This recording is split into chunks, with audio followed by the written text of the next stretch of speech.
So,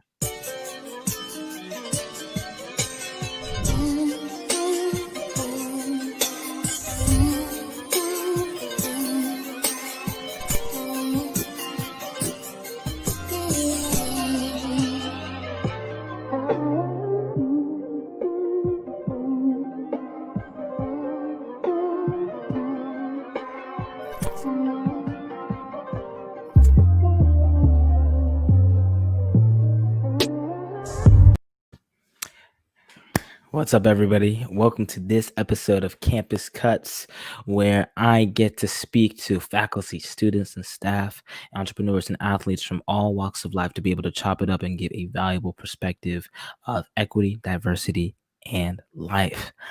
Today, I got a special guest. I got a really great friend of mine, a close friend, somebody used to go to Baylor University, but now goes to MCC. He is a frequency wave bender, a artist, a that's funny. poet, and somebody that is out there just continuing to live the dream. One of the greatest creative minds that I've been around. I just want to say thank you so much for Bumni Joseph for coming on the show. Thank you, bro. Thank you for having me, bro. Nah, this is really cool, bro. Thanks for having me. No, man, bro, I'm super glad. I'm super excited that I put it on that Twitter. Hey, who wants to be on Campus Cuts? Who do you Yeah, think I should get? Who wants to be on here? Because it's an opportunity for us to talk and to chop it up about society in the world, man, and culture. And so, um, when you sent that message, I was like, bro, let's get yeah, it. for sure. Let's Thank you, get bro. it. But I was able to give a little bit of a synopsis of who you are, bro. But I want you to introduce yourself to the people. What is your name, your year, and what you're studying? And after that, we'll move deeper into the episode. All right, my name is Oluwabunmi Joseph. I go to MCC right now. I'm a first semester. Yeah, I'm basically a freshman there, but technically, I'm a freshman there. I'm studying technology, so I want to go into music production and things like that. So yeah. Okay. Man, that's good. That's good, bro. Well, I want you to talk about you're talking about, you mentioned that you were a music producer, man. Talk about that a little bit. How did you get into All right. the music producing game? It's funny, bro. That's actually okay. That's a good story. So when I was like, I think I was 15, maybe. I don't remember. We were in Nigeria, and it was like an iPad that I got for my birthday, and I remember Mike Will had just like dropped this one song. I remember what this. Oh, I think it was Perfect Pint. But like, I really like the beat. That's what I was always interested in. Whenever like I listened to hip hop and stuff, it was really the instrumentals that attracted me. So Yeah. like, I remember I was like, dang, like I want to make something like that, you know. So I kind of did some research, Google, and then got this thing called Oxy, which is like a phone app where you can make beats, and it's like a Mhm. sync, and you can have like an 8 bar loop, 4 bar loop. But that's kind of the problem with it is you could only do even bar loops. You couldn't do like a 7 bar loop. So like if I was doing like sampling, I'd always have to chop it even. I Right. couldn't do I couldn't even chop. But did that for a while, kind of for like I would just kind of do it on and off. At first, it wasn't really there was no really a purpose to it. It was just kind of for fun, and I think that's Yeah. kind of why I really like it now because it wasn't anything like that was serious, you know. Mm, mm. And then so now, I mean, they always say that whenever you start doing and building something for fun, Yeah. um, good things come out of it, right? So for my question for you, bro, is was there always a fascination with music? I Music. know we talked about it off air, but I mean, I want you to tell the audience and tell the people like your story, Mhm. about how you were able to fall into the fascination of music. Yeah, bro, it's so odd, man. God really works in mysterious ways. I feel like we really all have like that thing that we're kind of like destined for. Yeah. And kind of music just really applied in that sense to me, and also have my parents to thank. Like without them, I obviously would never have been introduced to me. Because the way that it started, it was we lived in McKinney, Texas, and Hmm. there's a community center by us. So like my mom was like, she wanted to find something for me to do. So I was like, I was an energetic kid, so she wanted me to like have like an outlet. So went to the community center. She was like, "Do you want to do karate, chess, or the violin?" And I was like, "I'm not trying to do karate, so I'm not trying to fight or anything." to do chess because like I was like into video games and stuff like that then. So I was like, I don't know if that's gonna make me not want to do that. So I was like, let me try music, you know? And I remember like the thing that like always like this is kind of how I try to distinguish myself as a producer too, and like Right. being unique is for that we were supposed to have a concert like for the end of the summer at the community center, and everybody was supposed to play Mary Had a Little Lamb, but like I Yeah. was the kid that played like I don't remember what I played. I played a weird song, but like everybody thought it was weird. I just remember like it didn't really make like that's not the right song, but like I thought it was cool because like I did something different, and that's kind of like what pushes me. That memory just always pushed me. So yeah. Yeah, bro. Actually, I think that's a really good point. And I think that's what I want to continue like to be the theme of our episode today is being able to do things different. I mean, granted, both of us, we always have done things way out of the norm. It's not necessarily picture perfect and whatever. But why do you Mhm. think it's important for people to truly live a life of being able to do things different? Hmm. I think it's like I think I like to think of it in the okay. So imagine you're you're sitting, bro, right? You're just Right. chilling. You're trying to you're trying to eat, right? You can't really eat because you can't really move your body. So you're trying to eat, but you can't move. You're not moving your body properly. So I feel like kind of like having the freedom of like being able to choose what you want to do is being able to take that meal and being able to go out and say, I want to go try this and try that and try that. Like I want to go to the left side of the plate. You feel me? And the right side. So it's like just being able to have freedom. I think as an individual. Mm, freedom. I think I would like to add into that, man. When it comes to doing things different, I mean, of course, I know we're living in one of the greatest times to be alive. I mean, despite what's going on in the world, arguably, this is Yeah. what No, no, yeah. said. Arguably, this, being one of the greatest time in terms of technological Mhm. advancements, resources, and access to information. Yeah. Um, I think that back in the day, too many people used to try to do things too similarly, and now, um, when it comes to doing things different, I don't know. I guess because maybe I don't know. Maybe I'm thinking too deeply about it, but there I was a think time. I think Hmm? everybody does. I feel like everybody's trying to do the same thing now. And Yes. like before you had to be different to be able to make it. Like you couldn't just like we talk about it at school. It was like you couldn't just walk into a studio and be like put my stuff on. You had to be good. Like it was like it's a different type of cut now. Now you can just download Fruity Loops. It's a game, bro. But we'll see. Yeah, it's definitely true. Well, shout out to my sister in the background. I was taking my charger. Oh, gotta love family. Yeah, man, dude. Everybody is trying to look like they're trying to do things the same. And dude, the one of the things that I like about what when we talked about when I was into Loom, bro, was Mhm. you don't like listening to other people's stuff whenever you're creating, whenever you're watching, whenever you're moving, bro. Talk about that. I really think that's also another reason why like you are able to do things differently. Hmm. I mean, I think like as an artist, just like generally, we do spend a lot of time listening to our own music rather than listening to other people's music because it kind of like you want to be able to have as much of your own input. At least personally, let me speak for myself, but then also there are other Right. artists who relate to that. But my goal is to be able to like have something usually as me as possible. And it's funny because I'll actually sometimes I have beats. Like I was talking to what's it called? Ade about this too. Like I'll play someone a beat and they'll be like, "Oh, that sounds like a Tyler the Creator beat." And it's like, oh, but like I kind of wanted. I would rather them say that sounds like hey, that sounds like a Boomy beat. You know what I'm saying? But it's like people kind of generalize you in that sense. So you have to already be confident in your own self to be like, nah, like you know what you're doing and you know what sound you're going for. So it's kind of like Mhm. relates to that in a sense. Yeah, man.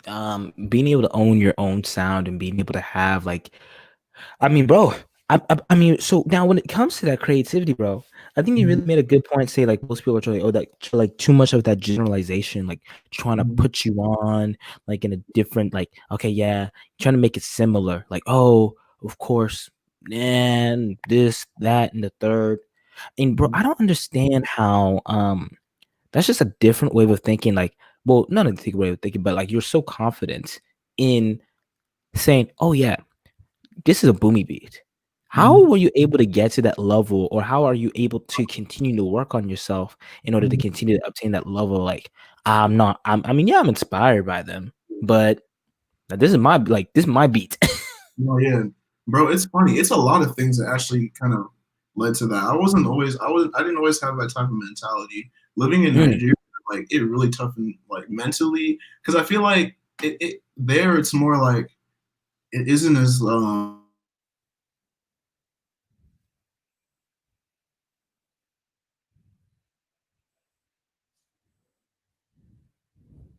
you're off rhythm and stuff like that. Like I remember people always tell me, "Booby, you don't have rhythm. You don't have rhythm," and it's like, mm. nah, like I don't have rhythm, but I have my own rhythm.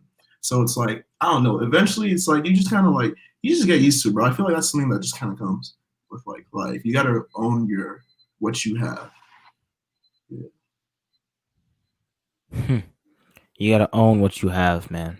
Mhm. That's it's so simple, but I think it's definitely hard. Oh yeah, I still struggle with it, man. You go in and out sometimes. It's interesting. It cycles, man. It is a cycle, bro. And with that cycle of being able to own who you are, Hmm. especially in the world that is trying to craft and try to fixate you into you gotta be this in order to be successful. You gotta be Yeah. this in order to be accepted. You gotta do this because you gotta be this for us. Hmm. Bro, what are your thoughts, man? Nah, bro, I feel that, man. It's like I don't know. Things like that are always interesting to me because I think it also stems from sometimes because I think we've all kind of been in that position where we wanted someone to understand something the way that we understand something, and Right. usually I think it stems from our own personal insecurity where we're like we feel like if someone else doesn't grasp this like I do, then it isn't worth as much, you know? It's like we kind of want to like, we're funny, but it's like, I don't know. Um, we like to know that we're cool, but we also like to know that other people think that we're cool. I don't know. It's like, it's just that. Mm. It's just that. Bro, I'm to be man, I think you really like hit a point. Yeah, you had a really good point in the idea of that this idea of coolness that we try to portray. I mean, I'm gonna put a point blank period. I'm not cool. I don't care if you think I'm cool because I try to be cool. I try to care too much about people making people thinking that I was cool. And then that's Mhm. just ending up to a lot of self-sabotage and self-compromise and just not being able to live life authentically. Yeah. Even your subconscious too, man. Oh, sorry. You'll notice things like you're just like yeah, Mm-mm-mm. So what like speaking about that, man, when was there a moment for you that you decided that you didn't want to be cool anymore? Oh, all right. It was I remember. So it's also the moment that I realized like I wanted to like go with like not necessarily rap, but like music and it kind of influence those type of music because I believe like even though you don't want to copy, we're all inspired by somebody. So like Right. my Absolutely. yeah, my inspiration that kind of applies to both those things. The thing that you mentioned, the thing that I mentioned was it was at my grandma's house. I remember we went to go visit her during the summer, and she had like there it was like so I was homeschooled, so like I wasn't used to like being on the Wi-Fi as much because like my parents was like read and do all that stuff with Legos. But like at my grandma's house, I had Wi-Fi all the time. So like I remember when I got YouTube Yeah. first time, the very first thing that I saw was Kid Cudi Man on the Moon, and I clicked on that thing and that was the only thing I listened to that whole summer, man. I remember I got in trouble for listening to it too, bro. My parents they heard the lyrics, they were like, "Smoke a bit, smoke," bro. She was like, "Nah, don't listen to that." It was like, yeah, it reminds me, bro. There's this one. I was watching this YouTube video. There was this one producer. He was like, his parents were basically like, he basically said he was like he put himself in the oven and then turned the oven on. You know what I'm saying? It's like you kind of go back to that. You don't do that. It's like you went back and then you ate. You know what I'm saying? Stuff like that. Yeah. That's really funny, man. Like, man, just bro, it's so funny how music, like, you were able to pinpoint that musical moment of Kid Cudi, Man on the Moon. That was 2010. That's when I was Yeah, what, 11, you were 9, and we were just like, that stuff, like, you were able to pinpoint, and I really think that's such an important, awesome, incredible thing that you're doing with music, because right now, like, music is an evoke, like, it is a emotion. Music is an emotion in itself, and you're able to pinpoint these pivotal moments in your life because of that. You know what I mean? yeah, And you yeah. are now on the They're high. journey of being able to do that. Yeah, yeah, bro. It's just like I don't know. It takes, bro. It's like a lot of trust, bro. Because like definitely, I wasn't. It's funny, bro. Because I didn't even know that MCC. Like, this is gonna sound like, don't think I'm like irresponsible or anything, but like I didn't know that MCC had like an audio technology program. It was actually Buda that told me. We were having a phone call, and he was like, "Hey, MCC has audio technology," and I was like, "Really?" And I was like, "All right, like maybe just like it's just audio technology. It isn't that good." But then like I looked it up, and I was like, I saw Symbolic One went there, and I was like, "Oh snap!" So it's like, and then I saw some other artists too. I can't really name them, and they're probably not as well known, but they also went to MCC. So I was like, so they must be doing something good. So I figured, Right. yeah, Right. from there, my not. Yeah, Yeah, dude. Now, like, being able, that's a good, perfect segue in the fact of how, you know, podcast started as a Baylor podcast, and now it's kind of like its own movement. Praise God. But now you transitioned to. I mean, you've seen it firsthand, bro. Like, I never expected this to be what it is today. yeah, no, bro, this is dope, man. It's like, um, I don't know, it's interesting. Even starting anything, man, you really don't know where it's gonna go until like you're able to look back and see what you didn't know. Right, man. Absolutely. So all we got to do is just give thanks to the Most High. But anyway, back to the subject. I wanted to, like, just a perfect segue, because this first started as a campus podcast to give and provide an opportunity for predominantly people of color, students of color, Generation Z students of color, an opportunity to hear the perspectives of other students and community members. Right. So now you are actively have left Baylor University, and now you're on a different campus in the Waco. So I want you to talk about that transition. How has that been for you? How has it? What are some of the differences that you're seeing between Baylor and MCC and just life in general, especially during this COVID-19 pandemic time? Yeah. It's honestly, it isn't as big of a difference as I thought it would be at first because like I Right. imagined it was just gonna be like I wouldn't really be seeing people or any of my friends that often, but it really hasn't been heavy on that. The only reason it has been kind of heavy is because everybody's been busy with schoolwork. But besides that, just it really has been kind of normal. What was it? Can you repeat the question, the first part again? I want because there was something I was gonna say, but I forgot. Yeah, man.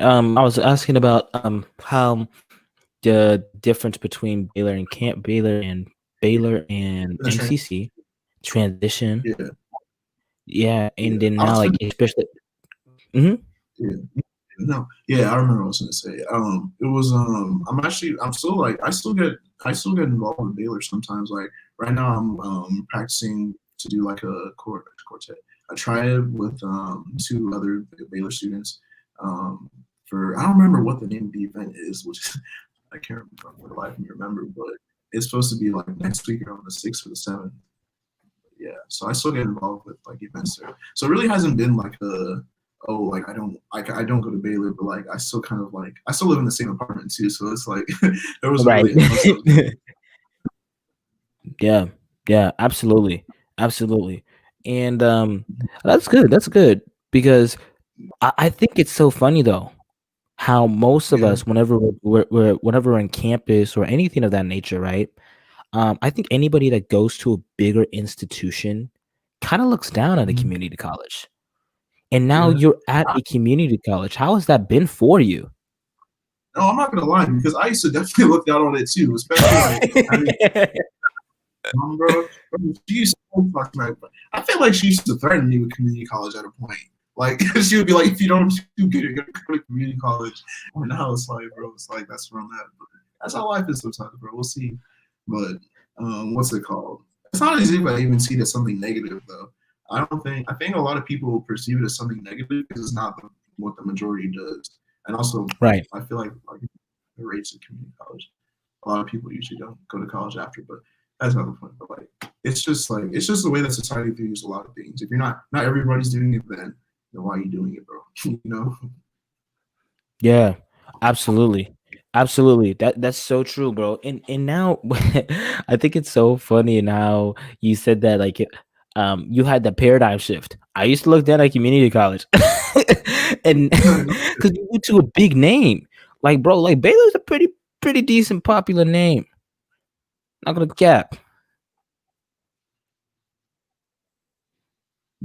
Sorry, your voice went out, bro. What'd you say? My bad.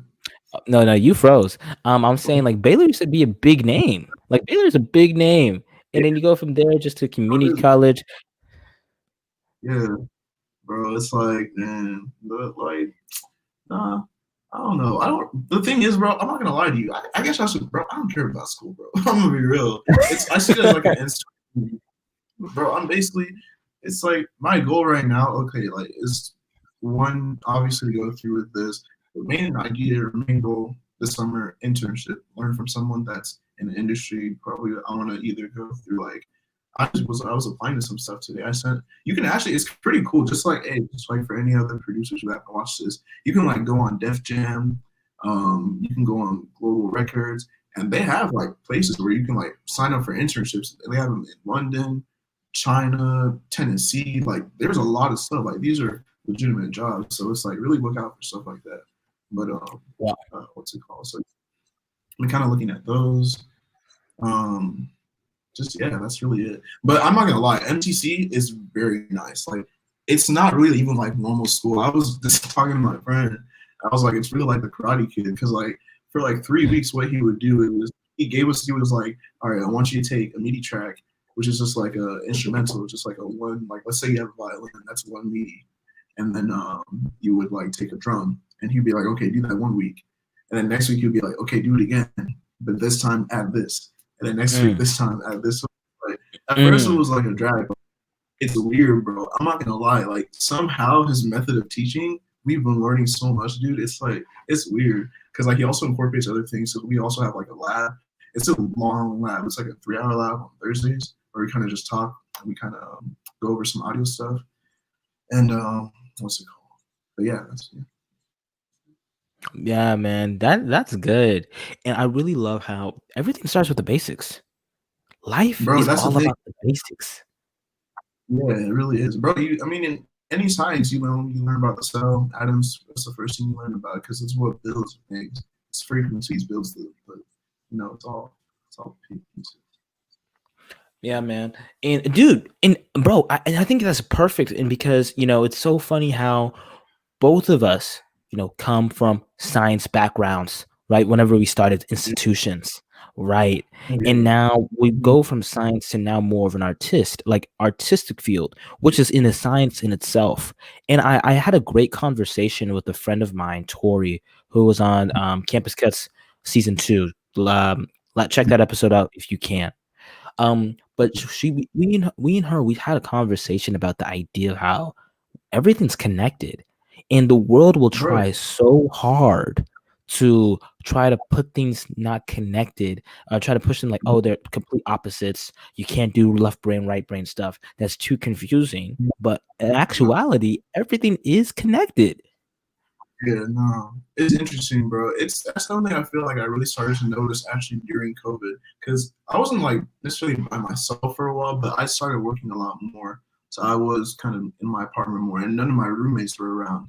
So the days I was alone, it was just me. So like I had a lot of time to like think, and it's weird, bro. The things that will kind of come to you when you're alone and you're just like kind of working on something, like because I was just doing music and stuff then, so it's just making beats. So like it's just like you just be making beats and like you like you do some writing or something and like you thinking about stuff and it's like you'd be like let me think of some funny stuff, bro. Okay, this isn't really a side thing, but I want to talk about this, bro. So you know how it's like first dimension, second dimension, third dimension, bro. I was thinking about it the other day.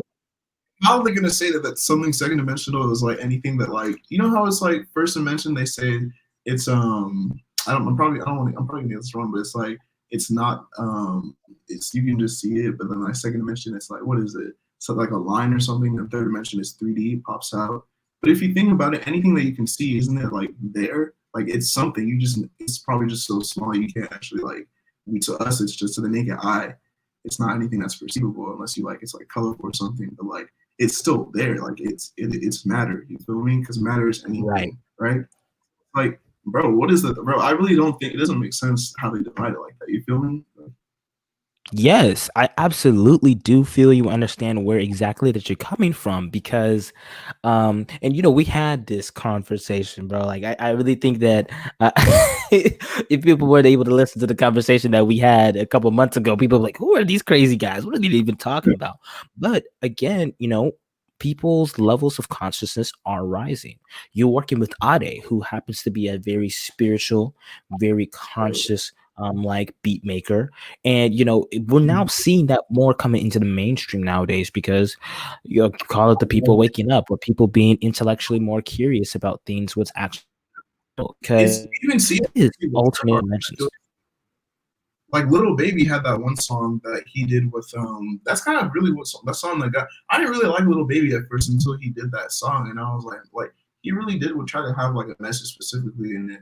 I don't know if you heard it. It had like the black and white cover. It's on the Yeah, bicycles with the mask. absolutely. When it first came out, I know. Yeah, Yeah, and I was very different. You know what I'm saying? Like, so yeah, you're definitely right, man. It's like it's when people are starting to want that they don't. It's like what Luke Fiasco said. They want something. They don't know how to act. They don't know how to feel. They want something real or something like that. That's what he said. It's like bro. people want something real. Bro, you can say that again, man. You can say that again. That you can say that again. Man, bro, now let me ask you this. Now, this is kind of like a bigger picture question that I always, I love being able to start off small and then after that, going towards these bigger questions, these bigger ideas. And I really love how you were able to segue. I love how the conversation is flowing right now. Um, Mhm. dude, we're now living in a time where, again, going relating to the Blow Baby song, we're living in a Mhm. time where tensions are high. The election's on the eve. Everything's just going on. So for you, how has your identity um, Mhm. as a black Nigerian male in America, how has that shaped your worldview? Especially when it comes to being in America, but also seeing what's Mhm. happening in Nigeria with the SARS movement. Yeah, that's that's I know I'll be asking yeah that's questions. because yeah no I definitely heard about it. It's like one thing that I've always kind of felt like I don't know. Okay, let me rewind. There's this I don't know if you ever heard of Weight of the World? It's this rap album. It's by Mike. This rapper named No, I've Mike. not. DJ by Pyre. It's a really good rap album, but he kind of raps about how like what you're talking about, and not necessarily in relation to like stars and stuff, but like I feel like he does kind of bring up stuff and like having this pressure kind of, which is like inside a weight of the world. But I feel like sometimes that's kind of how it feels. Honestly, it feels like this kind of pressure, and it. I feel like personally for me, just speaking for myself, it also stems from a lot of other stuff too. Like in my family, I'm like the firstborn, so it's like there's that pressure too. So it's like obviously now I'm going to. I remember, bro. It's like me going to music production. At first, they were kind of like, they were like, because obviously, like you said, like being a black man and an African in this time period isn't exactly, the easiest job. But what's it called? Just kind of like I don't know. I do feel like personally for me, it's always been something that I kind of think about it whenever I realize I think about it more when I'm with my friends because I always kind of like if I see them distressed, it kind of like not that I forget, but like when I'm by myself, I'm in my room most of the time, just like doing Right. stuff. So it's like when I get out, I'm like with like people and I'm like seeing or like checking out the news, it like really gets me like dang, like these are like like I see like other Nigerians, my brothers and sisters like on TV and that stuff. It's like it hurts, man. But I Mm. don't know. God's will be all right. I mean, I really hope so, bro. And I really think so, man. And I just want to say that the African diaspora has been hurting, but all I can like I know for sure that I'm nothing that's gonna stand there as much as I can, stand with you guys. But you know, most of these movements, the sad thing is, I really like how you said the weight of the world. And Mhm. oftentimes social media really tries to drive and make you feel like the Yeah. world, you have to hold that weight on your shoulders. And Yeah. honestly, we're not built or made for that. Mhm. It's definitely a pressure. It's a pressure like to it. I don't know. It's weird. There's definitely a pressure that it brings. It's weird how like isn't it? It's kind of odd how like each one kind of brings about a different type of pressure too. I was talking about that with some friends. It's like Twitter is kind of like the just super toxic. You feel me? And then Snapchat is like I don't even really know what Snapchat is for, to be honest with you. And then Instagram is kind of like just the for the models and stuff like that, and then for like everything like for sports and then all that type of stuff. I don't know. It's just like how it's divided. Right, bro. You can absolutely say that, man. You can absolutely say that. Um, man. Oh man, we're living in a very, very different time. And man, Mm, these apps they be crazy, bro. yeah, Now, definitely. w- when it comes to that, how are you protecting your health? How are you protecting your mental health nowadays? Yeah, honestly, it's beats really beats and then music just in general because like it's already something that like it's a long it's been a therapeutic thing for me for a long time. So I just kind of like just kept it up whenever I get stressed or something. I just kind of put music. And then, usually I haven't written in a long time. I don't know why, but usually I write poetry sometimes. But I actually write poetry if I'm stressed. So usually if I'm writing, it's not a bad thing, but it's like it usually means I'm pretty stressed out. But usually I do just specifically music. Like even right now, like I have my keyboard here at my desk. So like I'll just come on, load up. I really like to mess with arpeggiators. That's what I like. It's like the thing, like if you play like a note, or play like another one off of that one note, you can build like cool stuff with that. I like to mess with that. It's like a Wow. Yeah. And I really think that's good, man. Writing is definitely this I think definitely need to do. Everybody needs to do a little bit of writing, man. Um, man, Boomy, bro. Um, I loved I love this episode. So written. now these are kind of like towards the end of the episode of the Ep podcast, bro, where I ask Yeah. all my guests these really big questions. Mhm. My first one for you is, what would you like to see change in the United States? In the United States, hmm,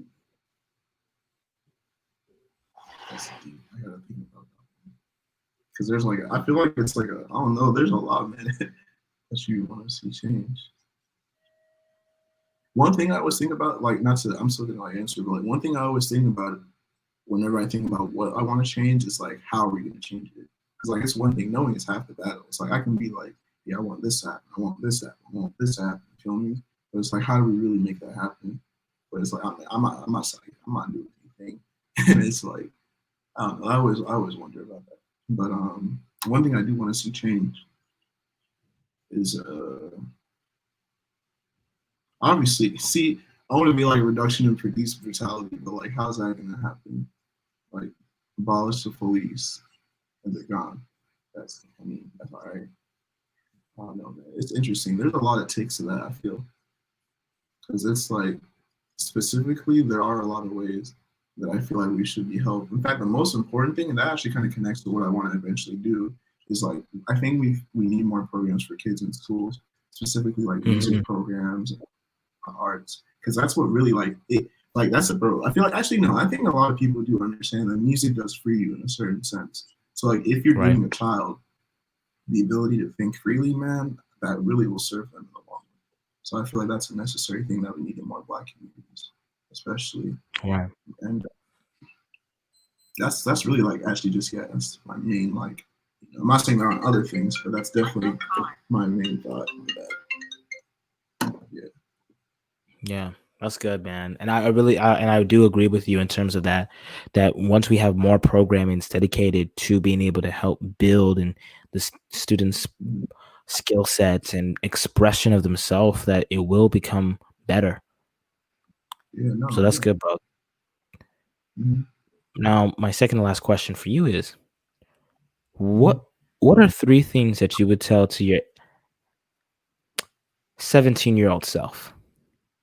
17-year-old self. Huh. Yeah. Uh, mm.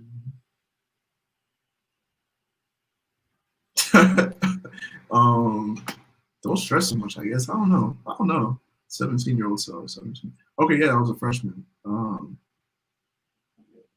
would say really do the same thing. I don't know. There isn't much to say, man. I feel like it's all like I would be like, just like just be careful, man. I don't know. Just something like that. Really anything. Just keep making beats, keep kind of. I believe in the most like natural process, but I think everything happens intentionally. So I don't feel like even if it's a mistake, I don't really like it. Sure, it's a mistake, but it's not. It's still part of the process. Right. Yeah, man. Now, my last question, I asked this question for everybody. It Mhm. is, what do you want your legacy to be? Mhm. Well, bro, this is. I don't know, man, because I always wonder about that, and it's funny because we've kind of been learning about it in school. How like, okay, so it's like, how, okay, so music these days, bro, I swear, and it's gonna connect you. I'll come full circle. But like music these days, it's like the quality of what we're listening to. You can honestly tell. Like if go play a Timbaland song, and then go play like even like not to diss any of these artists. I'm not saying that there's anything wrong with them. They're just like it's a different, like I said, they're using Fruity Loops and stuff like that rather than the actual. They're not. I don't think they use the studio items as much. But it's like go play those two songs and compare like an old and new, and you can hear there's a quality difference. So it's like, what was the question again? Can you repeat the question? What you want your legacy to be? Yeah. Okay. Yeah. Okay. So yeah. So it's like eventually I feel like people, especially in music, there's always going to be that trend. It's a trend, man. It's like a wave, like, and it's like even if I do some, I'm not trying to say like there's not that you shouldn't try your best to do something impactful, but it's not. I don't. Not that I don't want to sound negative, but like it's like okay. So I was downloading this plugin, right, and it's like a keyboard, and I got it for free, but 30 years ago that keyboard costed like $3,000. So I feel like it's like that. It's like you can establish your legacy, but the world is always it's always gonna keep going. So I don't. It's not that I don't care about my legacy. It's just that it's like I don't know. It's like I feel like it's something that's like it's like the keyboard. I should still do it my best and make it a good product because that keyboard, truthfully, bro, it's still. I mean, they're still using it today. Like I just pulled it up, so it's like it's still a good keyboard, but it just says like you can't base on people's work. People are going to put a worth on something, so it's like don't care about your legacy like that.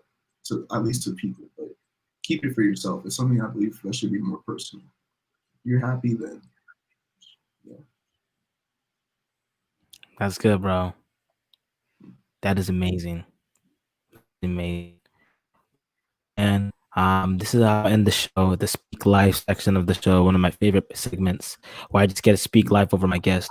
Boomy, man, you're a character. I appreciate Nah, bro, but I just want to say, dude, you from the very first time I met you, the way that you continue to engage with your friends and your families, by being able to put people on, being able to give and share information willingly, your willingness and your curiosity to explore, to be kind, to always figure out how does something work, what do we do, how are we able to continue to build and just be better. And you have a willingness to express yourself authentically, wholly, in a way that is, unique. So I just want to say, man, I'm super proud of your progression. I'm super proud of who you are and who you're being crafted to be. It is such an you. honor to watch your growth and to see how God is moving in your life and how you're being obedient in your purpose, and for you taking a stand each and every moment and each and every day to continue to live your dream, and to do it humbly and do it in such a way that is really fun and Yeah, has no barriers, man. So I'm super proud of you, man. I'm so grateful that we were able to get this episode in, and I'm this so was, amazed. bro, you made my year. This was really cool, bro. You already made my year before, bro. This is cool again, bro. This is really cool. Thank you for having me, bro, and I appreciate the words. Thank you. Absolutely. Where can the people find you at? You can find me at is it, bro? I don't remember my Instagram name. Hold on, but you can follow me on Instagram. I got you can follow me at Moonboy99. Yeah, Moonboy99. It's M-O, but B-O-I, not B-O-Y. Moonboy9. And so where can people buy beats whenever if they're interested? Oh yeah, and if you would like to buy beats, you can go to my BeatStars profile. That's gonna be Moonboy, just Moonboy actually. Yeah, you can just type Moonboy on BeatStars. I got some stuff there. I haven't posted anything recently because I've been more focused on practicing. I like to try to like go on like I'll post and then practice, and then post again. So like my listeners, if I the ones that are there can hear an improvement. So right now I've been working especially on like audience technique, which is the sampling technique. So I want to like eventually do like a series or like a not like a maybe even like a little beat tape or something. We'll see. That I'm gonna drop on BeatStars and maybe a YouTube channel too. But yeah. Incredible, man. Well, everybody, hope